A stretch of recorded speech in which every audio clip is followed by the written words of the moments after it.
1965년 3월, 저는 19살이었습니다. 대구 시내 한복판에 자리한 작은 봉제 공장에서 재봉틀을 돌리며 하루하루를 버텨내고 있었죠. 시골에서 올라온 지 벌써 8개월.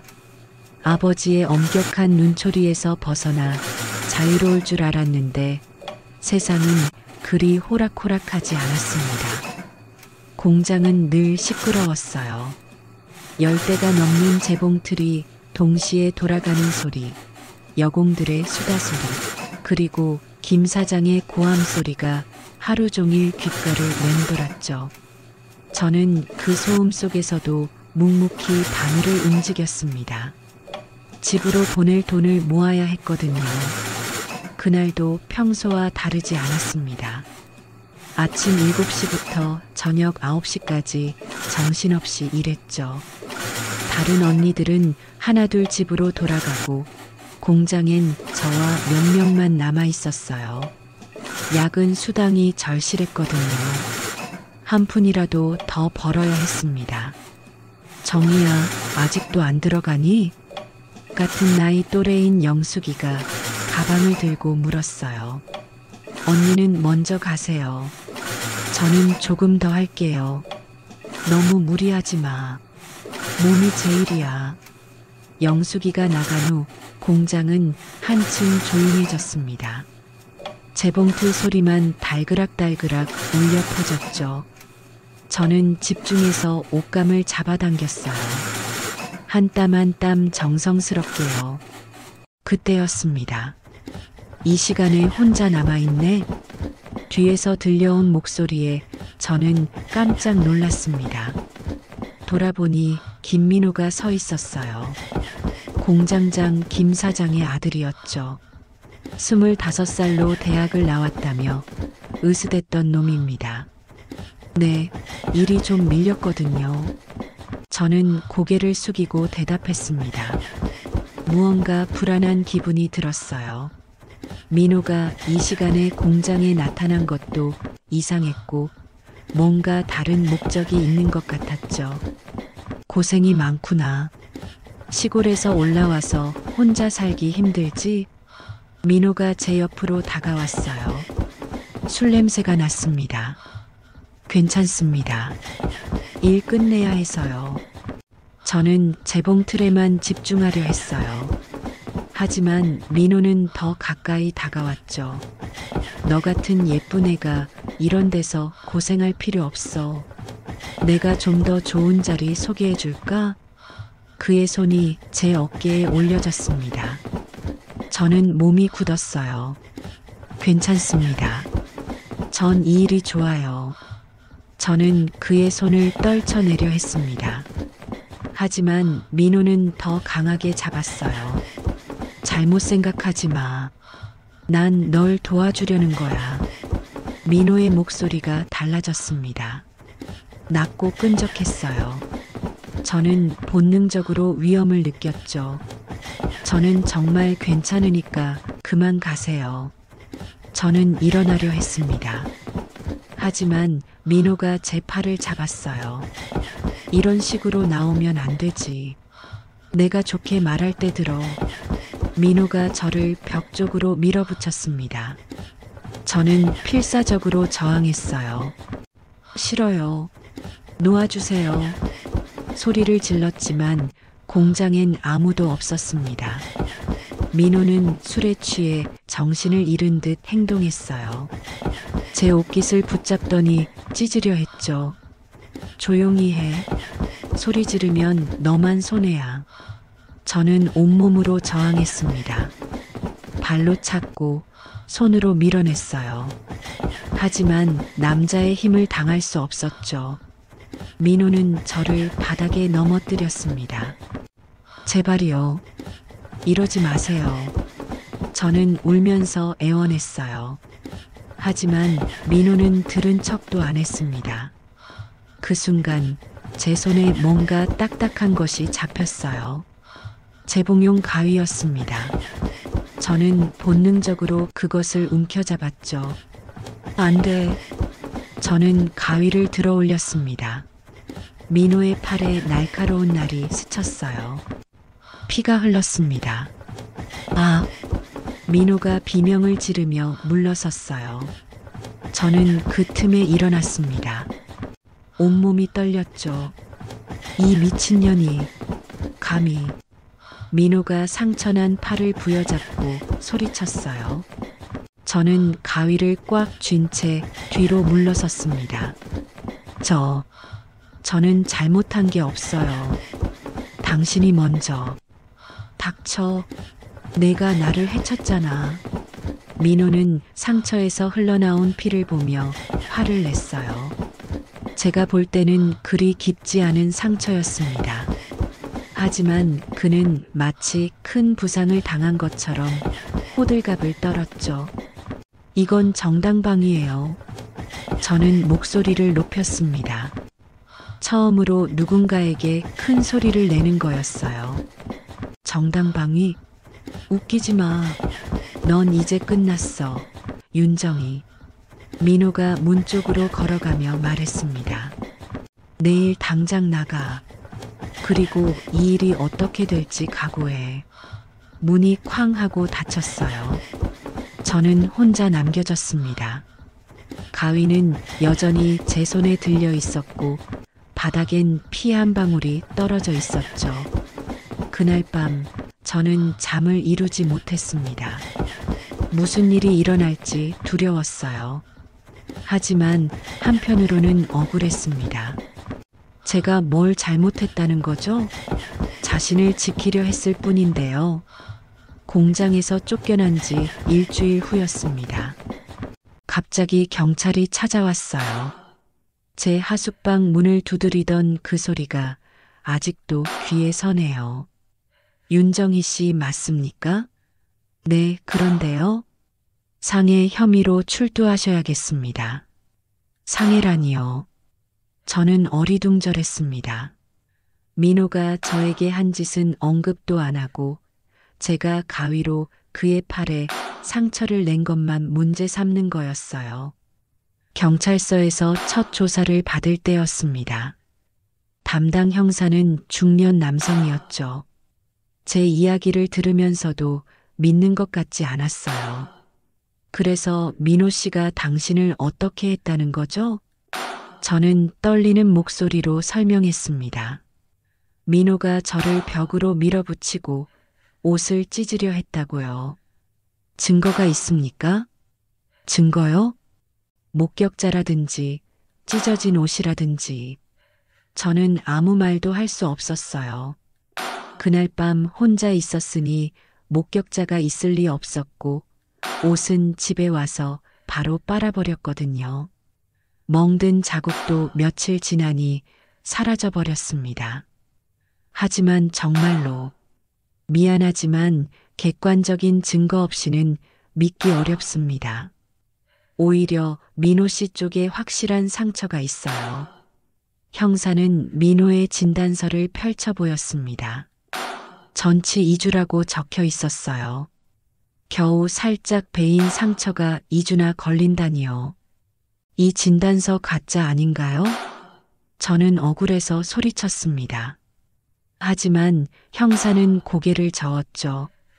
정식 병원에서 발급한 진단서입니다. 함부로 의심하면 안 돼요. 그때부터 모든 게 꼬이기 시작했어요. 민호 아버지인 김 사장이 고용한 변호사가 나타났습니다. 멀쩡한 양복을 차려입고 나타난 그는 저를 범죄자 보듯 쳐다봤어요.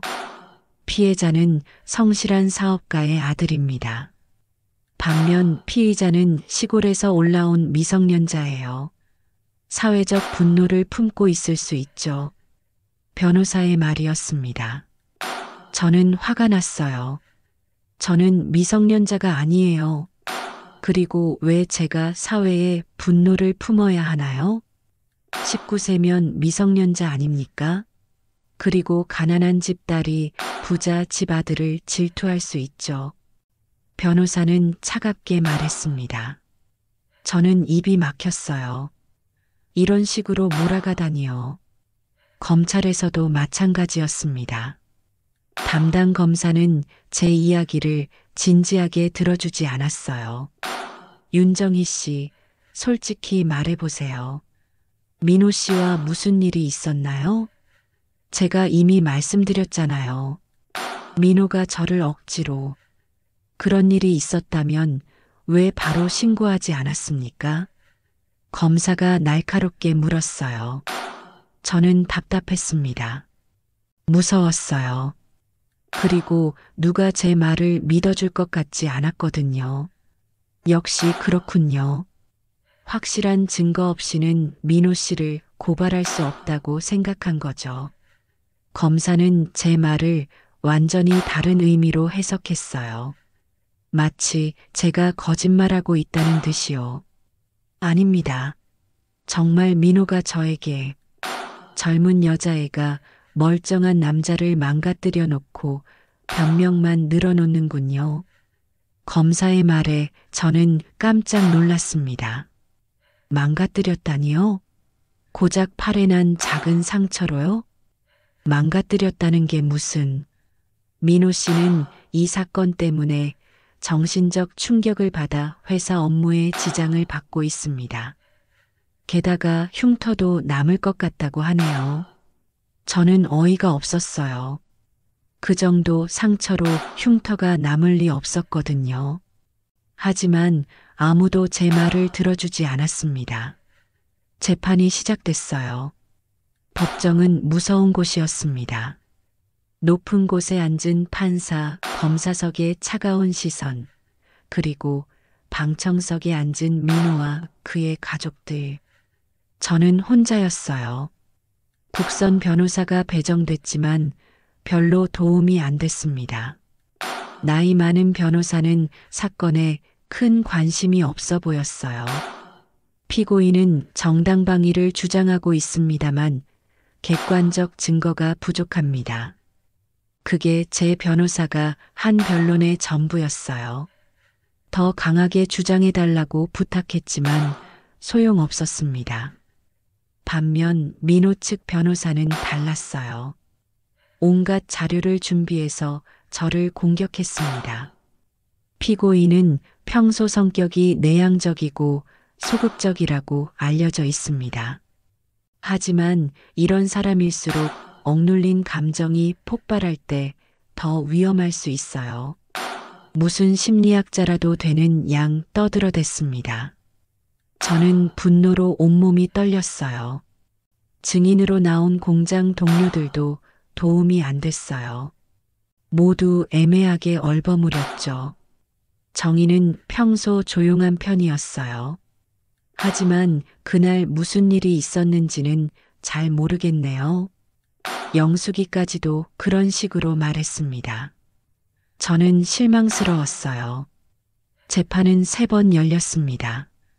갈 때마다 저는 희망을 품었어요.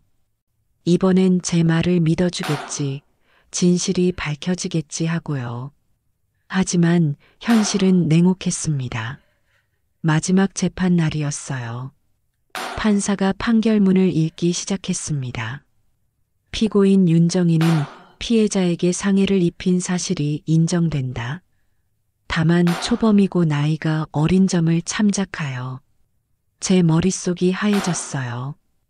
유죄라는 말만 들렸습니다. 징역 1년에 집행유예 2년을 선고한다.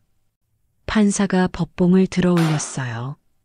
그리고 재판대를 내려쳤습니다.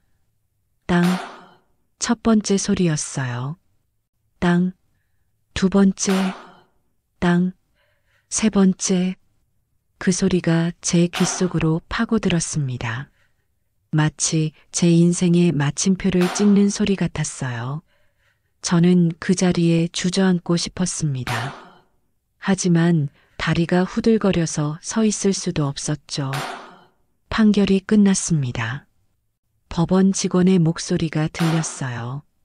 사람들이 하나둘 밖으로 나가기 시작했습니다.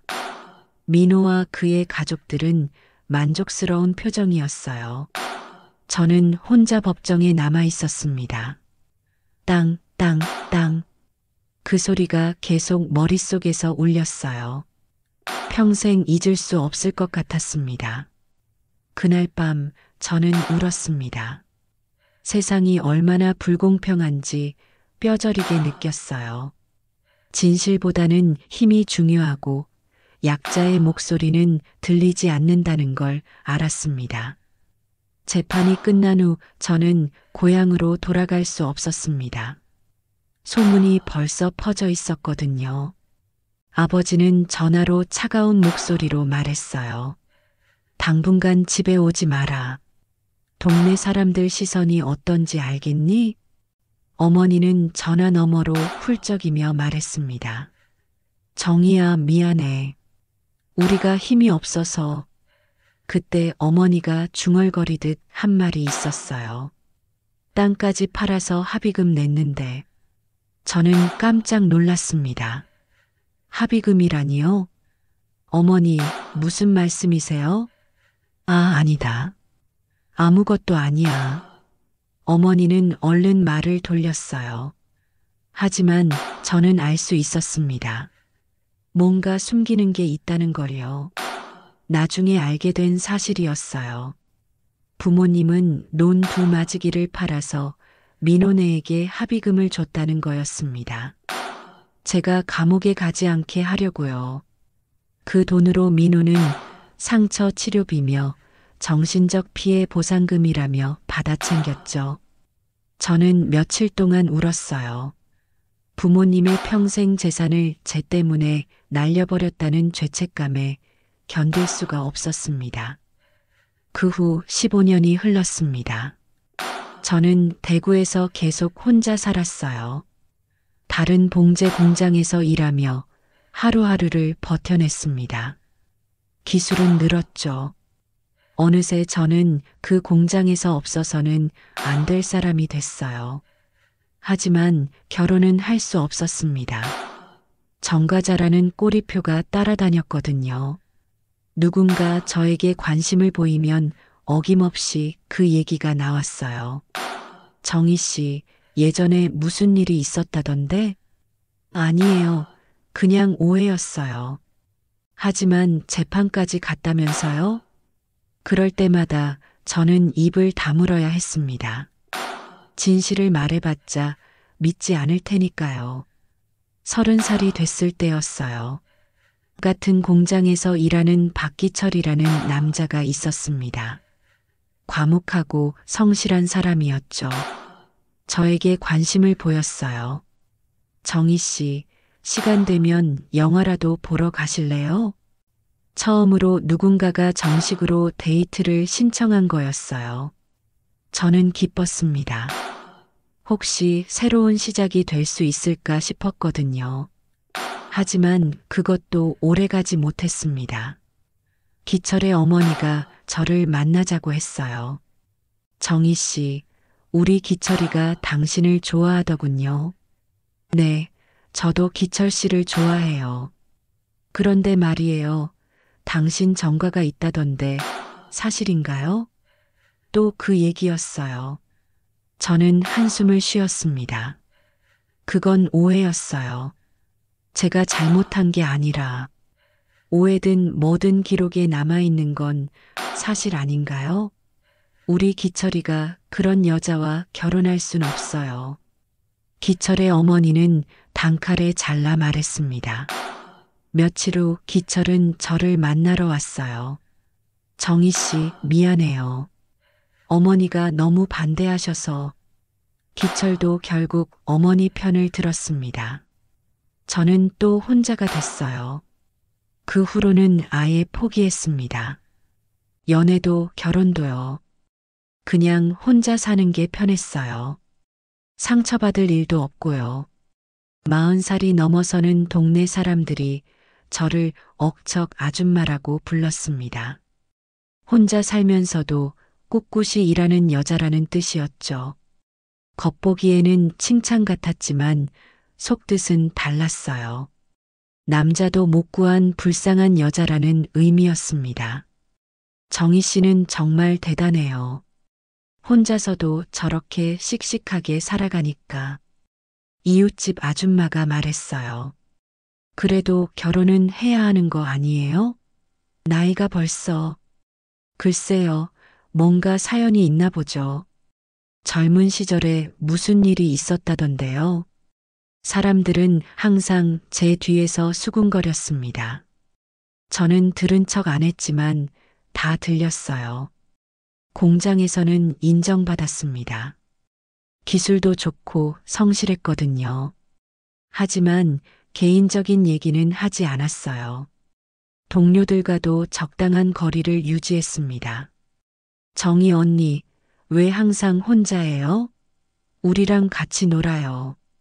어린 후배들이 물어봤지만 저는 고개만 저었죠. 언니는 바빠요. 집에 가서 할 일이 많아서. 사실 집에 가봤자 할 일이 뭐가 있겠어요. 혼자 TV 보고, 혼자 밥 먹고, 혼자 잠들 뿐이었죠. 밤마다 저는 생각했습니다. 내 인생은 잘못 기록된 채 살아가고 있다고요. 19세 그날 단 한 번의 정당방위가 제 평생을 망가뜨렸어요. 진실은 묻혀버리고 거짓만 남았습니다. 내가 뭘 잘못했나? 혼자 중얼거릴 때가 많았어요. 왜 내가 이런 인생을 살아야 하지? 답은 없었습니다. 그저 하루하루 버티는 것 뿐이었어요. 50살이 넘어서도 저는 여전히 혼자였습니다. 다른 사람들은 자식 자랑, 손자 자랑할 때 저는 할 말이 없었어요. 그냥 웃으며 듣기만 했죠. 정희 씨는 참 복없게 사네요. 누군가 무심코 던진 말이었지만 저는 가슴이 아팠습니다. 복이 없는 게 아니라 빼앗긴 거였거든요. 19세 그날의 말이에요. 부모님은 나이가 들어갈수록 저를 더 미안해 했습니다. 어머니는 전화할 때마다 울먹였어요.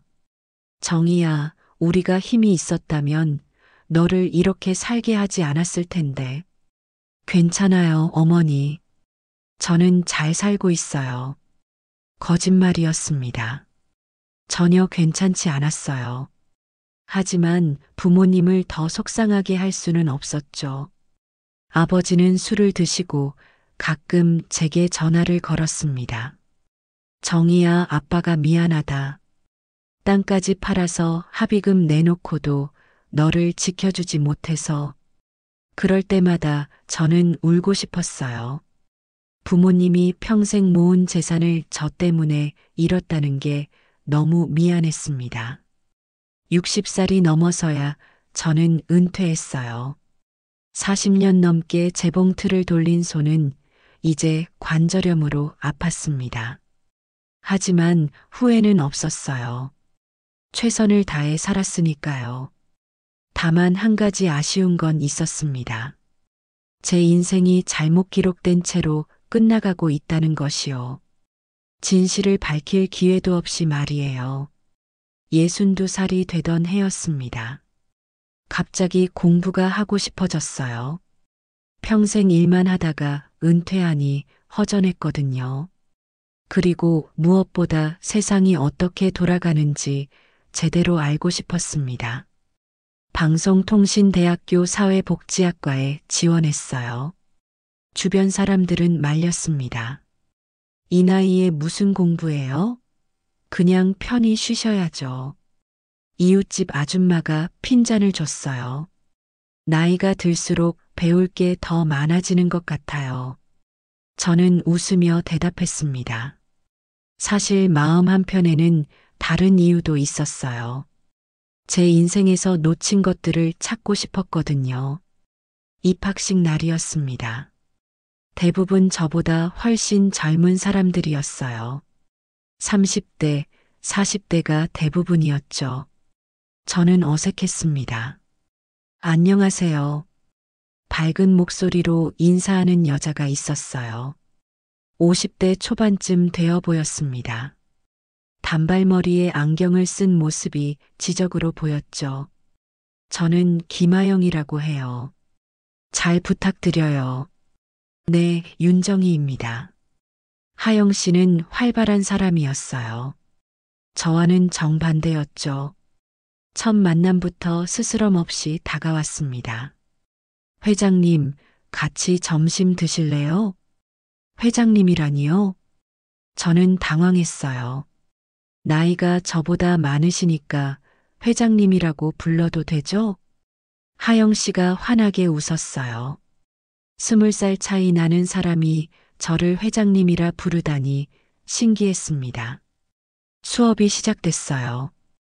가장 인상 깊었던 건 인권과 사회정의 과목이었습니다. 교수님이 여러 사례를 들어가며 설명했어요. 정당방위란 무엇인가요? 교수님의 질문에 학생들이 대답했습니다. 자신의 몸을 보호하기 위한 행동이요. 맞습니다. 그런데 과거 우리 사회는 여성의 정당방위를 제대로 인정하지 않는 경우가 많았어요. 저는 귀를 쫑긋 세웠습니다. 특히 성폭력 상황에서 여성이 저항하다가 가해자에게 상처를 입히면 오히려 여성을 가해자로 몰아가는 일이 빈번했습니다. 교수님의 말에 저는 가슴이 뛰었어요. 1960년대에는 더욱 심했죠. 여성의 증언은 믿지 않고 남성의 말만 믿는 분위기였어요. 저는 손이 떨렸습니다. 마치 제 이야기를 하는 것 같았거든요. 이런 경우는 명백한 정당방위임에도 불구하고 상해죄로 처벌받는 일이 많았습니다. 교실이 조용해졌어요. 다들 진지하게 듣고 있었습니다. 수업이 끝난 후 저는 멍하니 앉아 있었어요. 60년 전 제가 겪은 일이 떠올랐습니다.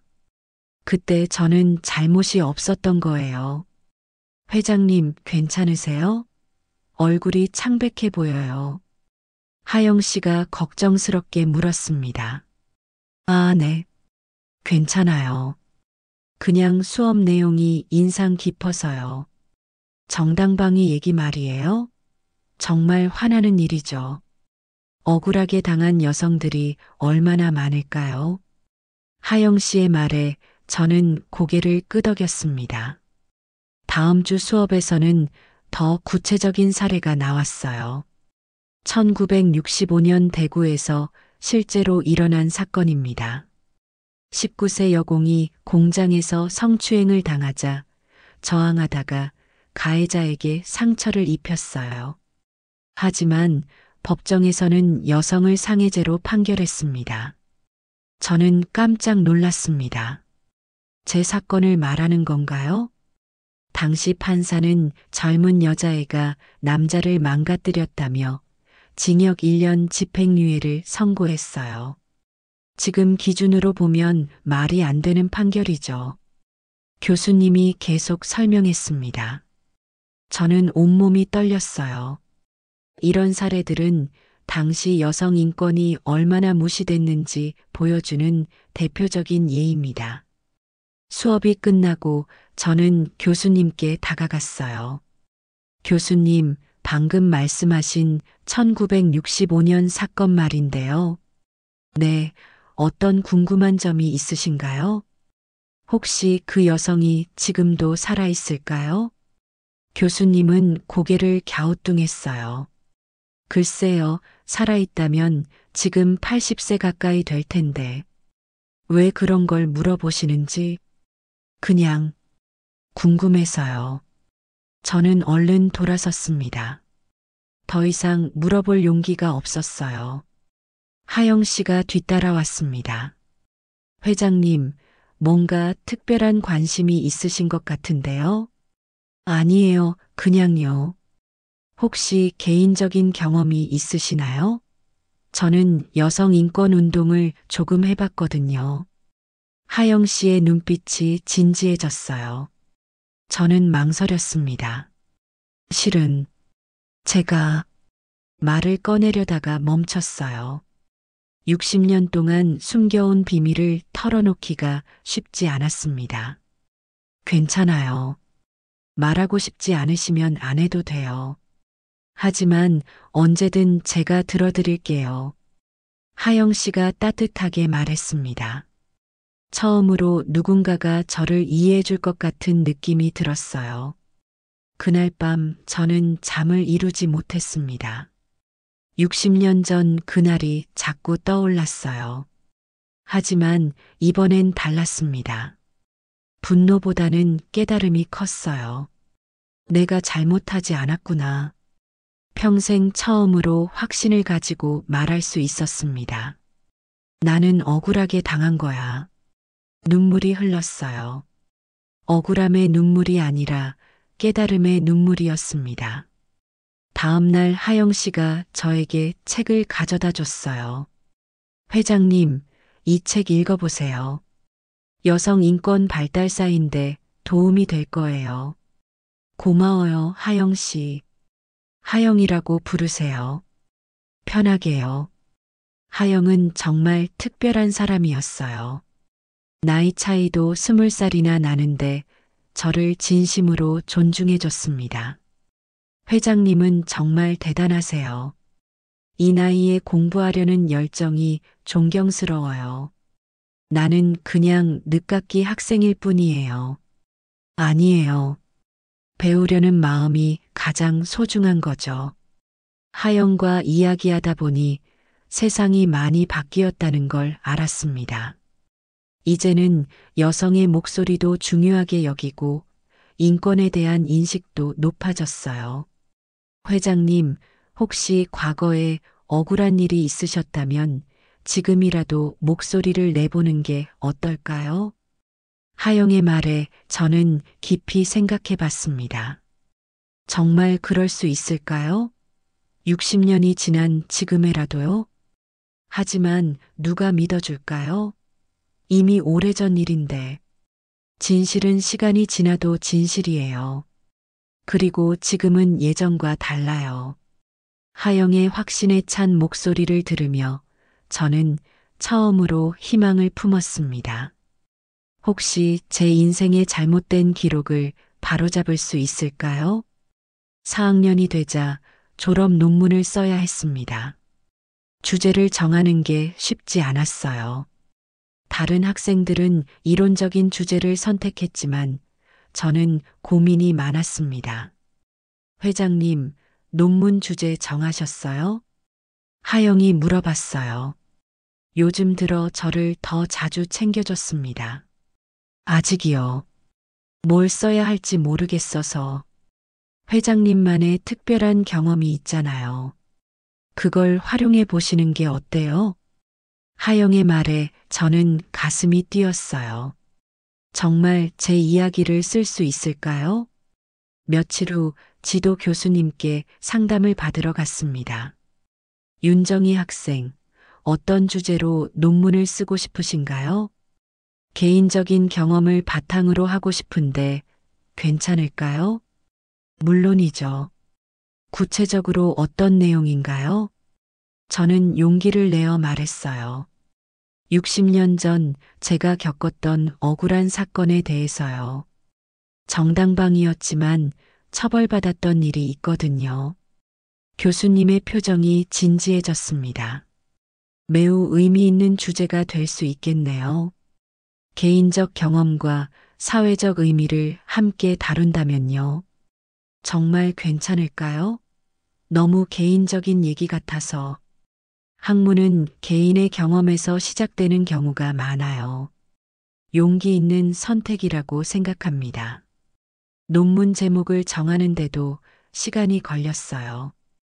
여러 가지를 생각해 봤습니다. 내가 걸어온 길, 앞으로 걸어갈 길 어떤가요?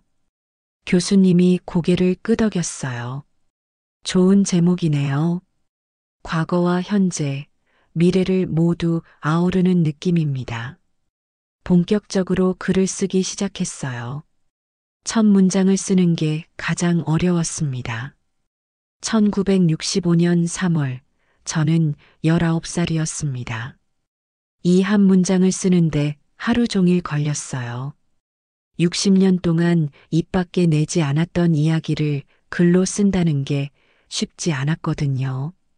하지만 일단 시작하니 글이 흘러나왔습니다. 그날 공장에서 일어난 일, 민호의 추악한 행동, 제 필사적인 저항, 모든 걸 생생하게 기록했어요. 밤늦게까지 썼습니다. 때로는 눈물이 나서 키보드를 멈춰야 했어요. 때로는 분노로 손이 떨렸죠. 하지만 멈출 수 없었습니다. 재판 과정도 자세히 썼어요. 검사의 차가운 시선, 법봉 소리, 사람들의 곱지 않은 시선까지, 그리고 그 후 60년간의 외로운 삶도요. 왜 이제야 이런 글을 쓰게 됐을까? 혼자 중얼거렸어요. 60년 전에도 이런 용기가 있었다면 달랐을 텐데. 하지만 후회는 소용없었어요. 지금이라도 쓰는 게 중요했습니다. 3개월에 걸쳐 80페이지 분량의 논문을 완성했어요. 제 인생이 고스란히 담겨 있었습니다. 하영에게 초고를 보여줬어요. 회장님, 이거 정말 대단해요. 하영이 감탄하며 말했습니다. 괜찮을까요? 너무 솔직하게 써서 걱정이에요. 아니에요. 바로 이런 이야기가 필요해요. 세상에 알려져야 하는 진실이에요. 하영의 목소리에 확신이 담겨 있었어요. 하지만 사람들이 믿어줄까요? 워낙 오래된 일이라서. 진실은 시간이 지나도 진실이에요. 그리고 지금은 예전과 달라졌어요. 논문 발표 날이었습니다. 떨리는 마음으로 강단에 섰어요. 안녕하세요. 윤정희입니다. 오늘 발표할 논문은 내가 걸어온 길, 앞으로 걸어갈 길입니다. 청중석의 동기들이 조용히 들어주었어요. 1965년 제가 19세였을 때부터 시작하겠습니다. 그날의 기억을 차근차근 이야기했습니다. 목소리가 떨렸지만 끝까지 해냈어요. 60년이 지난 지금 저는 확신합니다. 제가 잘못하지 않았다는 것을요. 교실이 조용해졌어요. 누군가는 눈물을 닦고 있었습니다. 발표가 끝나자 박수가 터져 나왔어요. 진심 어린 박수였습니다. 정말 용기 있는 발표였어요. 한 동기가 다가와 말했습니다. 저도 비슷한 일을 겪었는데 말할 용기가 없었거든요. 회장님 덕분에 힘을 얻었어요. 여러 사람이 격려해줬어요. 처음 느껴보는 공감이었습니다. 며칠 후 하영이 흥분해서 전화를 걸어왔어요. 회장님, 큰일 났어요. 무슨 일이야? 논문 내용이 소문났어요. 여성인권단체에서 연락 왔다고요. 저는 깜짝 놀랐습니다. 여성단체에서요? 네. 한국여성인권연대 대표님이 직접 만나고 싶다고 하셨어요. 정말요? 논문을 읽어본 분들이 충격받았대요. 이런 사건이 묻혀 있었다는 게 믿기지 않는다면서요. 며칠 후 여성인권연대 사무실에 갔습니다. 하영이 함께 따라와 줬어요. 안녕하세요, 윤정희님. 한국여성인권연대 대표 이미선입니다. 50대 중반의 당당한 여성이 저를 맞아주었어요. 논문을 읽어봤는데 정말 충격적이었어요.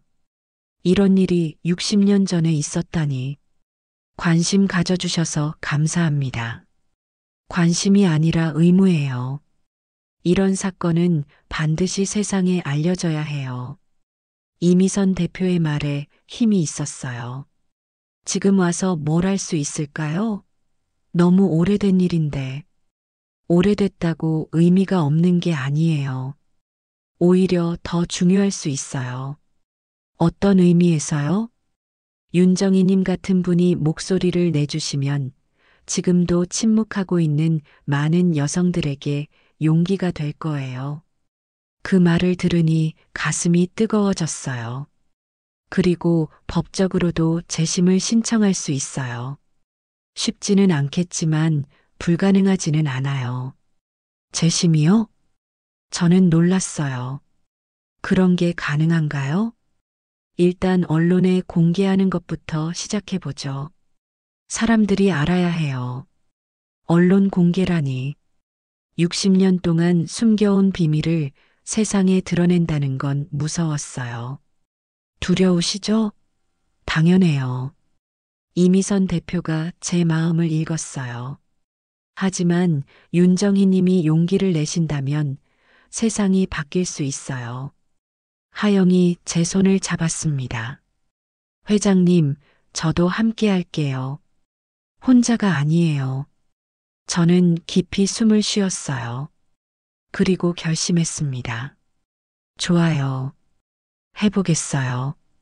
정말요? 네. 60년 전부터 잘못 기록된 제 인생을 바로잡고 싶어요. 그날 밤 집에 돌아와서 생각했습니다. 졸업 논문 하나가 이렇게 큰 변화를 불러올 줄 누가 알았을까요? 묻혀있던 사건이 다시 세상 밖으로 나오게 됐어요.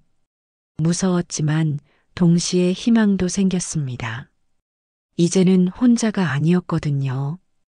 언론에 제 이야기가 공개된 후 반응이 뜨거웠습니다. 어떤 사람들은 응원해줬지만 또 다른 사람들은 의구심을 표했어요. 60년 전 일을 왜 지금 와서 문제 삼느냐는 댓글들도 많았습니다. 하지만 저는 포기할 수 없었어요. 이미선 대표가 재심 청구를 도와주겠다고 했어요.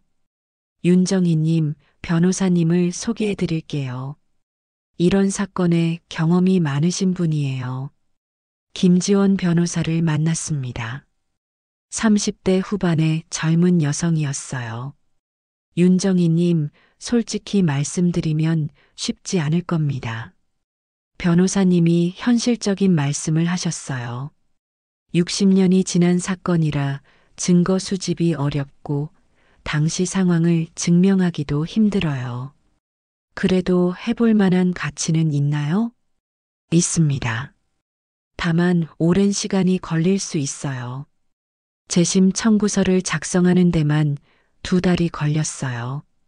당시 상황을 다시 정리하고 법적 근거를 찾는 게 쉽지 않았습니다. 하영이 도와줬어요. 자료를 찾고 정리하는 일부터 법원에 서류 제출하는 일까지 함께 했죠. 회장님, 오늘 재심 청구서 제출하러 가요. 하영이 신이 나서 말했어요. 법원에 갔습니다. 60년 만에 다시 서보는 법원이었어요. 그때와는 건물도 달랐지만 저에겐 여전히 무서운 곳이었습니다. 대한민국 대구지방법원 형사부 재심 청구서를 제출합니다. 직원이 서류를 받으며 말했어요. 검토 기간이 좀 걸릴 예정입니다. 얼마나 걸릴까요? 최소 3개월은 보셔야 해요.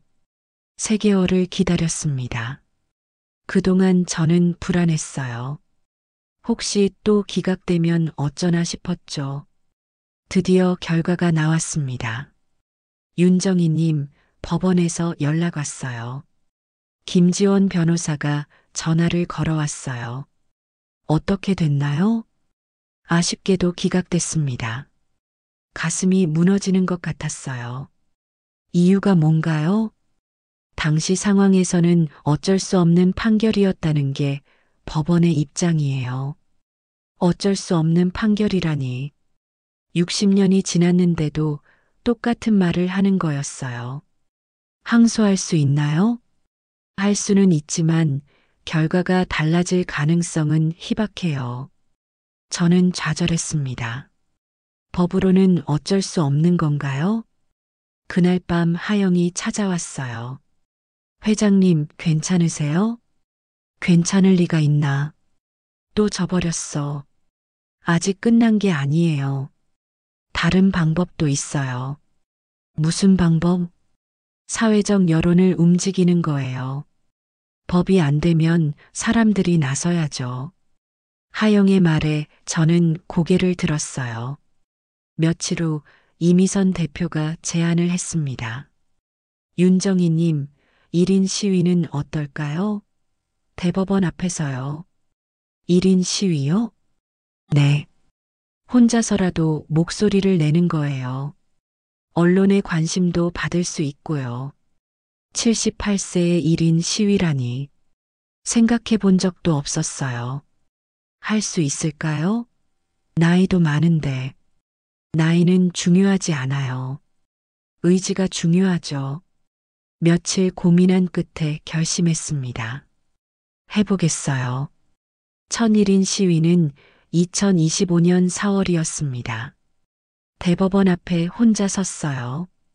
손에는 1965년 정당방위 60년 만에 호소라고 쓴 팻말을 들었죠. 처음엔 어색했어요. 지나가는 사람들이 쳐다봤지만 관심을 보이는 사람은 많지 않았습니다. 할머니, 왜 여기 계세요?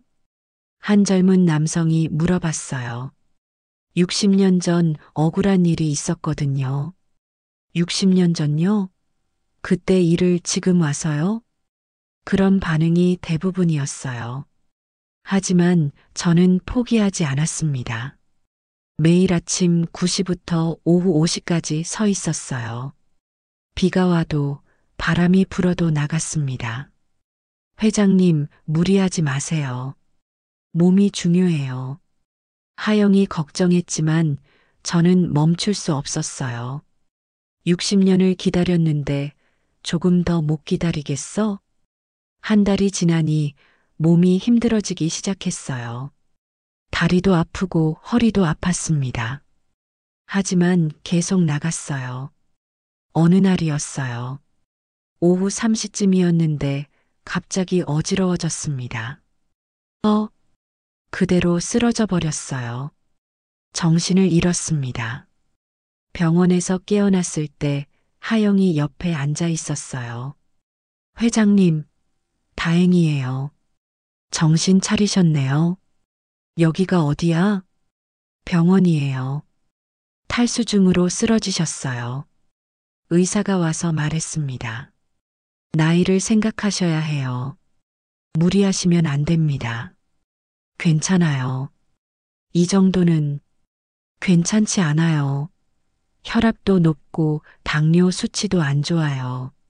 하지만 저는 며칠 후 다시 나갔어요. 포기할 수 없었거든요.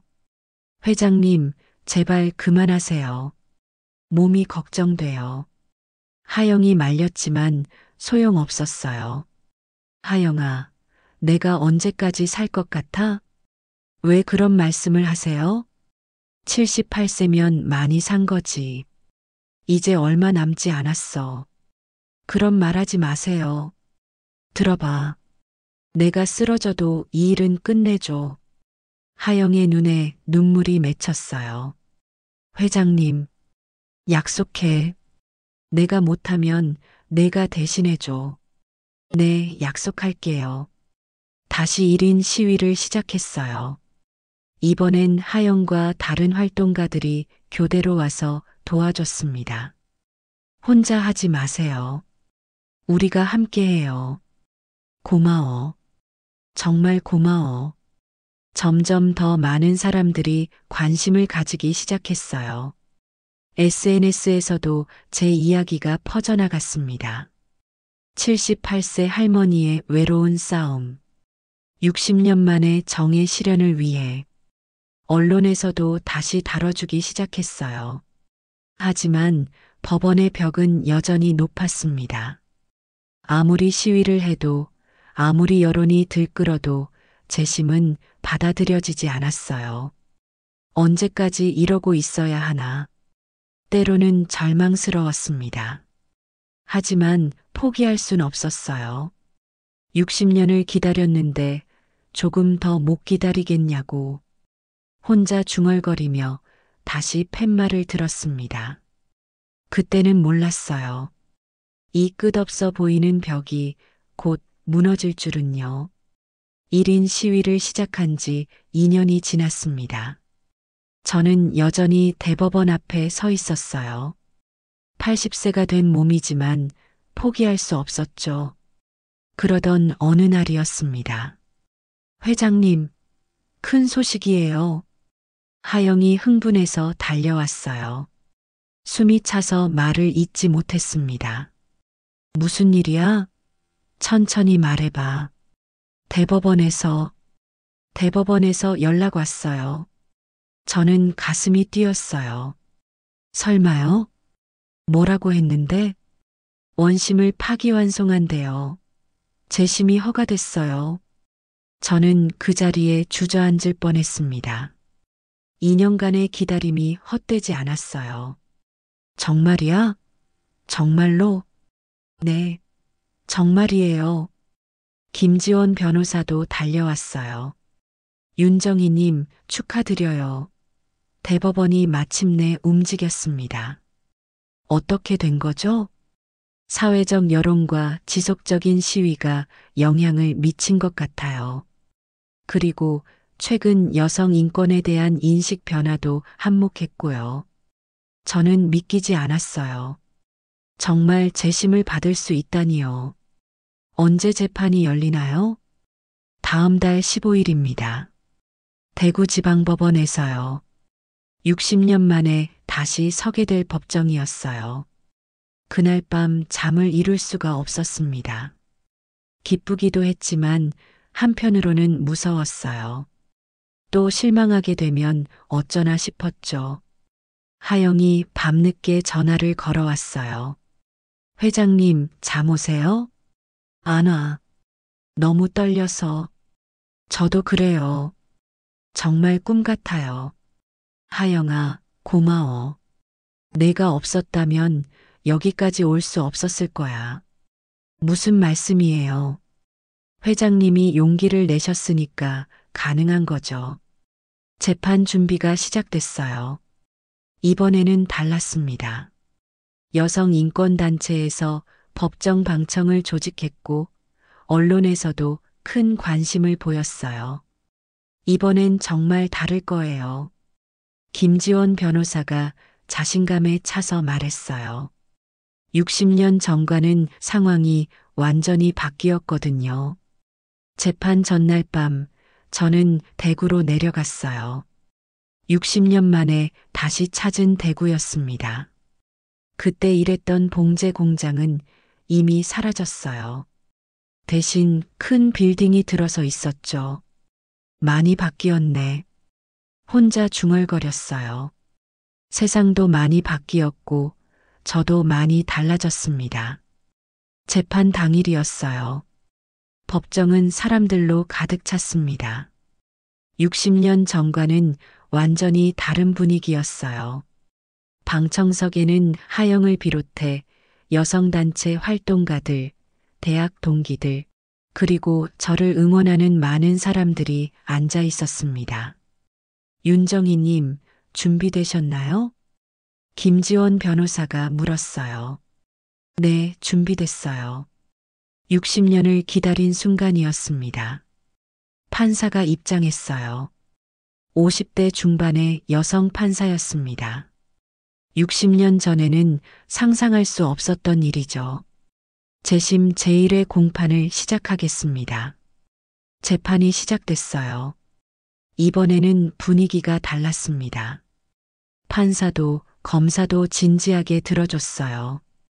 김지원 변호사가 변론을 시작했습니다. 60년 전 이 사건은 명백한 정당방위였습니다. 하지만 당시 여성에 대한 편견과 사회적 인식 때문에 잘못된 판결이 내려졌어요. 변호사의 목소리에 힘이 있었어요. 피고인 윤정희 씨는 19세의 어린 나이에 성추행을 당했고 이에 정당하게 저항했을 뿐입니다. 방청석에서 고개를 끄덕이는 사람들이 보였어요. 그때였습니다. 검사가 일어섰어요.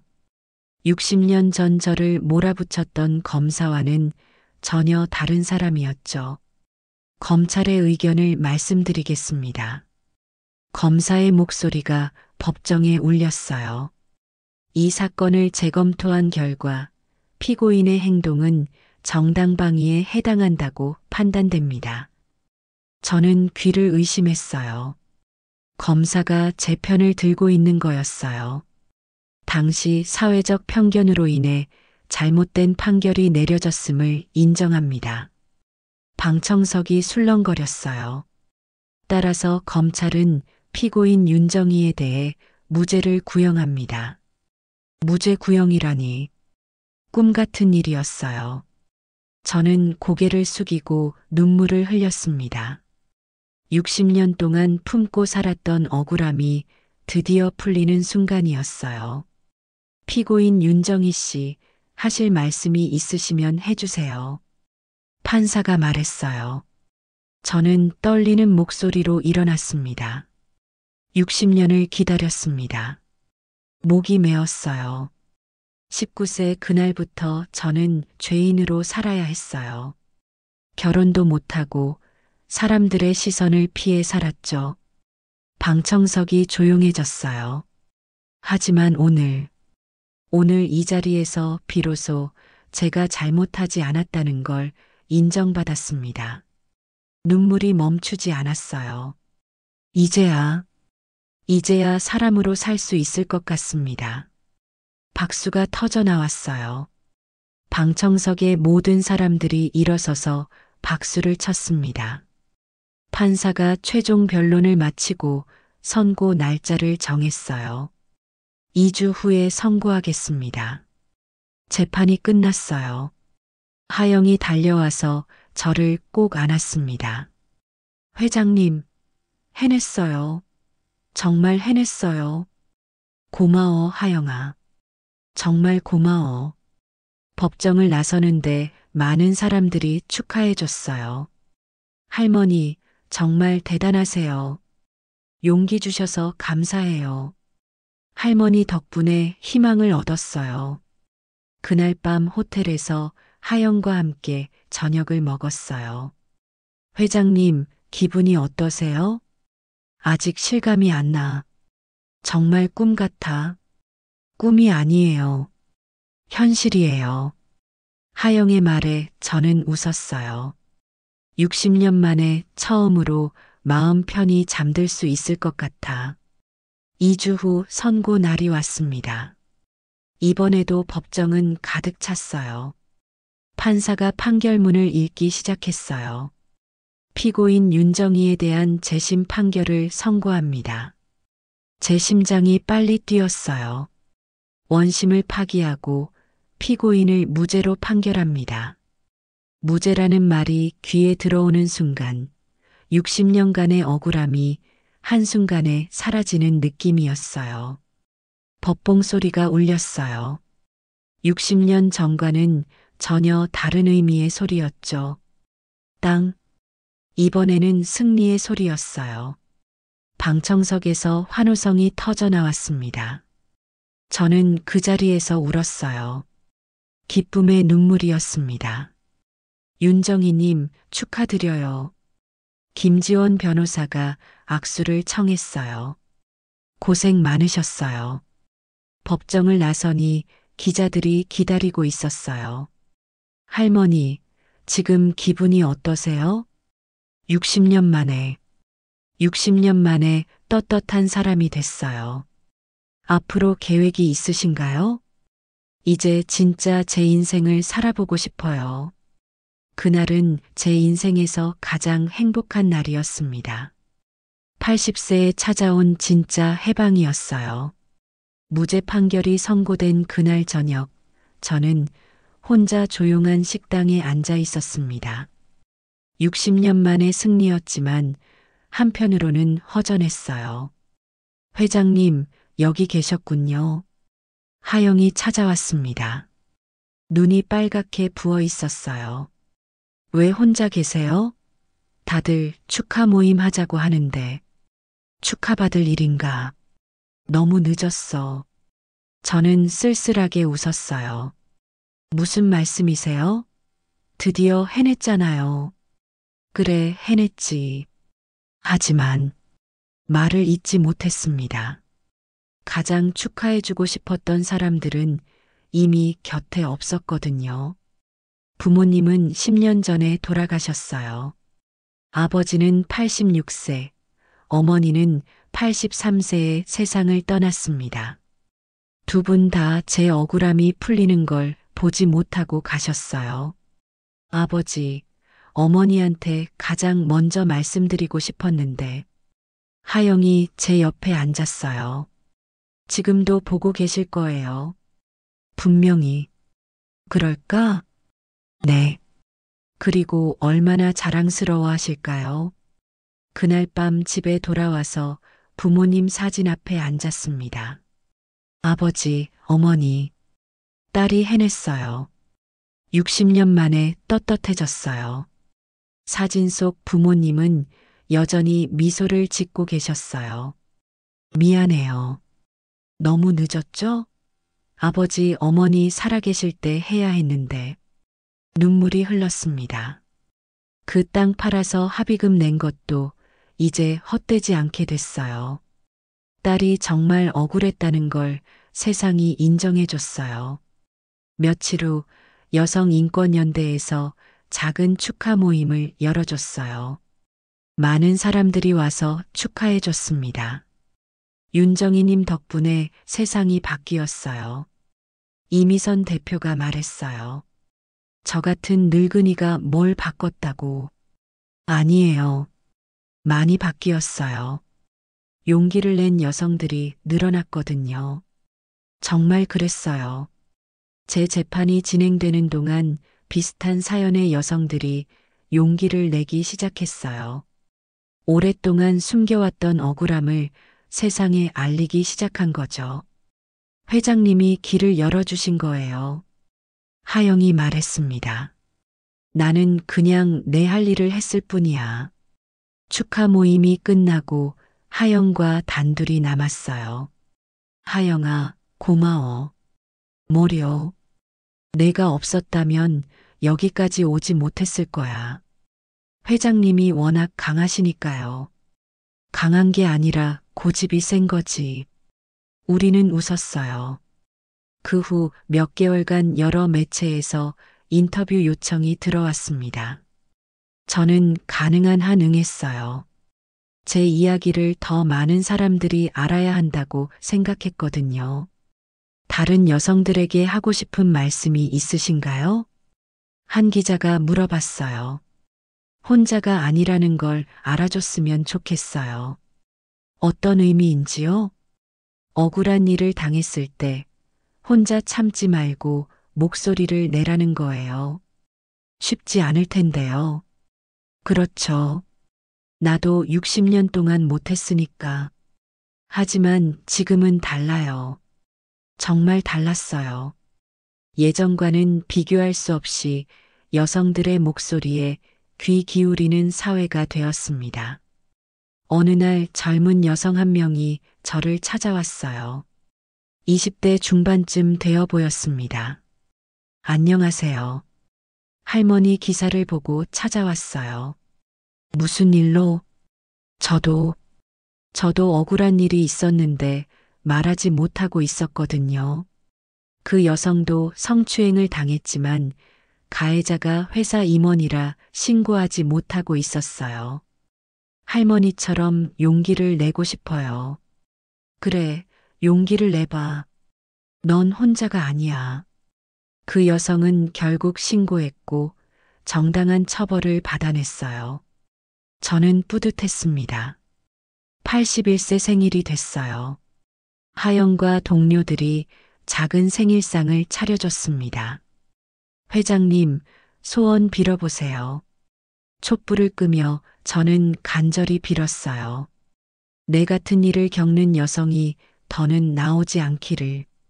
그것이 제 마지막 바람이었어요. 어느 날 저녁 하영과 산책을 하다가 말했어요. 하영아, 나 이제 정말 행복해. 저도 기뻐요. 60년 동안 구부정하게 살았는데 이제야 허리를 펼 수 있겠어. 앞으로 하고 싶은 일 있으세요? 글쎄, 이제 진짜 내 인생을 살아보고 싶어. 하지만 몸이 예전 같지 않았어요. 80세를 넘긴 몸에 2년간의 1인 시위는 큰 무리였습니다. 어느 날 갑자기 쓰러졌어요. 이번에는 심각했습니다. 회장님, 하영이 병원으로 달려왔어요. 의사는 시간이 얼마 남지 않았다고 했습니다. 얼마나요? 하영이 떨리는 목소리로 물었어요. 길어야 한 달. 저는 담담했어요. 이미 충분히 살았다고 생각했거든요. 마지막 며칠은 하영이 곁에 있어줬어요. 고마운 일이었습니다. 하영아. 네, 회장님. 내가 못다한 일, 내가 계속해줘. 무슨 말씀이세요? 회장님이 다 하셨잖아요. 아니야. 아직 갈 길이 멀어. 무슨 일을요? 여성들이 더 자유롭게 살 수 있는 세상 만들기. 네, 약속드릴게요. 제 마지막 날이 왔어요. 하영이 손을 잡고 있었습니다. 회장님, 마지막으로 하고 싶은 말씀 있으세요? 저는 힘을 내어 말했어요. 내 같은 일을 겪는 여자가 더는 나오지 않기를. 숨이 가빠졌어요. 그리고 지금도 어딘가에서 혼자 아파하고 있는 여성들에게 하영이 귀를 가까이 댔어요. 나와라. 너는 혼자가 아니다. 그것이 제 마지막 말이었습니다. 장례식에는 많은 사람들이 왔어요. 여성단체 활동가들, 대학 동기들, 그리고 저를 응원해 주었던 많은 시민들이요. 하영이 추도사를 읽었어요. 윤정희 회장님은 60년간의 긴 싸움을 통해 우리에게 용기를 주셨습니다. 그분의 마지막 바람처럼 더 이상 혼자 아파하는 여성이 없는 세상을 만들어 나가겠습니다. 제 묘비에는 이렇게 새겨졌어요. 너는 혼자가 아니다. 마이너스 윤정희 1947-2025. 그것이 제가 세상에 남긴 마지막 메시지였습니다.